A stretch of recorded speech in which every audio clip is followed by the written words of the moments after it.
En toen werd mijn man ook wakker. Hij zei, er gebeurt wat, zei er. En inderdaad, het huis trilde ervan. Ja, zo was het wel. Een harde klap maakte vannacht een grutpad van Stroboswekker. Voor de tweede keer in een iertijd knalde er een vrachtschipje in de bregen in het dorp aan. Dit keer vleeg weer het dak van de stuurhut. Gelukkig ging gewonnen, hè? Dus daar ben je wel blij om. Maar ja, het is nog maar net geleden ook gebeurd. En dan denk ik, wat komt er langs als er een tanker is? Of weet ik veel, wat gebeurt er dan, hè?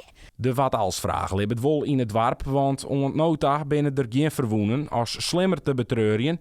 Maar dat is geen garage voor de toekomst.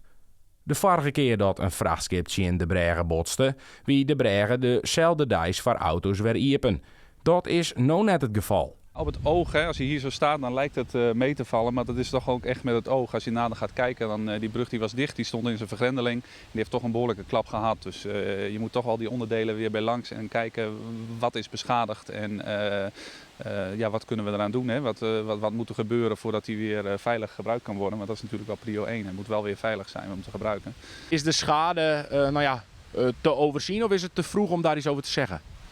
Ja, het is op zich een machine natuurlijk, dus het is altijd reparabel in zekere zin. Maar het is toch wel echt een klap, dus we zijn hier wel meerdere dagen mee bezig, is de verwachting. Ja.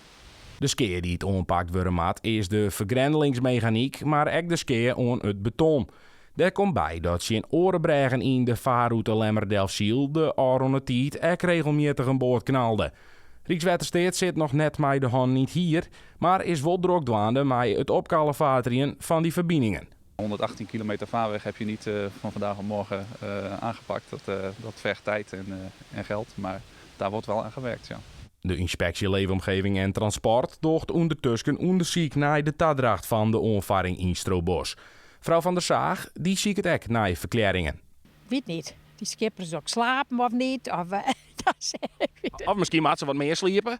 nog, dat ken ik. Ja, wie zal het zeggen? Hè?